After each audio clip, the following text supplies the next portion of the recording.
सांग माने तो समस्त को 2024 नववर्षर हार्दिक शुभेच्छा और शुभकामना।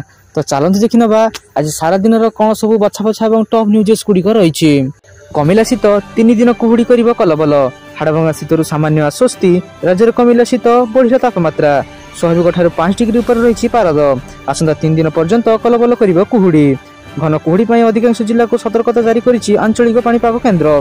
आसंता 5 तारिख राज्य में बदलिव पाग। पश्चिमांचल प्रभाव में वर्षार संभावना रही। सुंदरगढ़ केन्दुझर और मयूरभंज में वर्षा नहीं पूर्वानुमान करिछि पाणीपाग केन्द्र। वायु चलाचल निष्क्रियता और निर्मल आकाश कुहुड़ीर प्रकोप बढ़ुछि बोली पाणीपाग केन्द्र सूचना देछि। तो चलो देखिए परवर्ती अपडेट कौन रही। नुआ वर्ष में कमी पारे एलपीजी गैस सिलिंडर मूल्य। सस्तार किणिपारे ग्राहक। जनवरी 1 अर्थात आज एलपीजी सिलिंडर नुआ हार जारी करिपारंती सरकार। 5 वर्ष पूर्व अर्थात 2019 रे पेट्रोलियम कंपनी घरे एलपीजी ग्राहकों को एक नुआ वर्षर उपहार देइथिले। 14 किलोग्राम घरे एलपीजी सिलिंडर मूल्य 120 टंका ह्रास करा जायथिला। दिल्ली रे सिलिंडर 809 रु 689 को खसी आसीथिला। एही नुआ हार केवल निर्वाचन समय रे ही संभव होई पारे। सेहीपरि 2024 रे साधारण निर्वाचन अनुष्ठित हेबाकू जाउची। एहीपरि परिस्थिति रे पुनः ढांचा को विचार को नै घरे सिलिंडर रो एक नुआ हार देखा जाई पारे। वर्तमान एही सिलिंडर दिल्ली रे 903 टंका रे उपलब्ध। अगस्त मास रे भारी काट कर जायथिला जहा पर मूल्य 200 टंका ह्रास कर जायथिला। तो जनवरी 1 रे सिलिंडर हार कौन हेबो चलंतु टिके नजर पकाई नबा। आमे आपनको कहबु जे मे 2014 रे मोदी सरकार क्षमता को आसीथिले। एहा परे घरे एलपीजी ग्राहक 2015 रे आराम पाइथिले। सिलिंडर मूल्य 770 टंका रु 708 टंका को ह्रास पाइथिला। एहा परे 2016 जनवरी 1 रे द्वितीय वर्ष रे डिसेंबर 15 तुलन रे सिलिंडर पुणी 49 टंका वृद्धि पाइथिला। तो सही हार रे 2024 रे मध्य सिलिंडर रो दाम ह्रास पाई पारे बोली सूचना रहउची। तो चलो देखिए परवर्ती अपडेट कौन रही। नुआ वर्ष रे कर्मचारी बढ़िब जबरदस्त दरमा।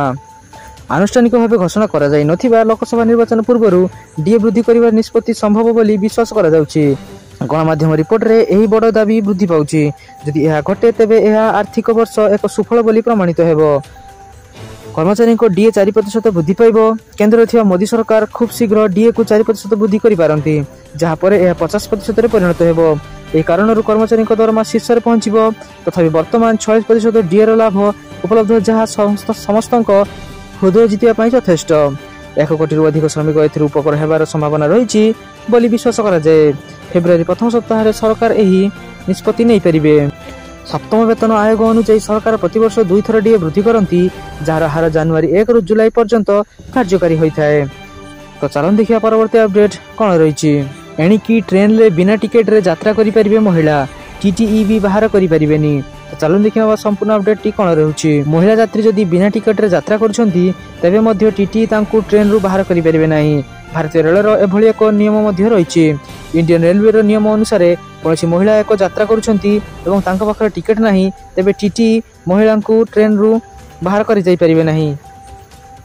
इंडियन रेलवे रो नियम अनुसार कौन महिला एक यात्रा करुछंती इंडियन रेलवे रो नियम अनुसार जदि कौन महिला यात्रा करुछंती एवं तांका पाखरे टिकेट नाही तेबे टीटीई तांकू ट्रेन रु बाहर करि परिबे नाही।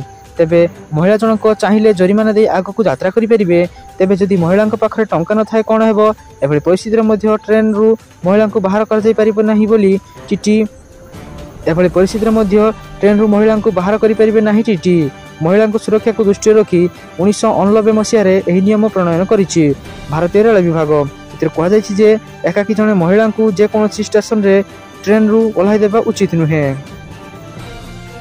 रेलवे जड़े टीटी कहते बर्तमान आम पाखक एभली मामला आसिले ए संपर्क में कंट्रोल रूम को अवगत कराई थाउ। यह सहित महिला जनक किभली परिस्थिति यात्रा करछंती से संपर्क में सूचना दे थाउ। यदि मामला को नहीं कौन सन्देह सृष्टि हुए ए नहीं जीआरपी को अवगत करा जाए। यह पर जीआरपी महिला कनेस्टेबल यही मामला उपर नजर रखि थांती। तो चलो देखिए परवर्ती अपडेट कौन रही। गुरुत्वपूर्ण घोषणा कार्डधारी बड़ खबर न जानिले होइजिबे हैरान। आपणकर एक रेशन कार्ड अछि कि किंतु आपणक पई एक गुरुत्वपूर्ण सतर्कवाणी अन्यथा आपणकू परे समस्यार सामना करने को पड़ पारे। यह तेलंगाना रे रेशन कार्डर प्रसंग। रिपोर्ट कह जाए रेशन कार्ड देवाई सरकार सबुज संकेत देइछंती और सेमानक पई आवेदन करिवार सुविधा शीघ्र खूब उपलब्ध हो पारे।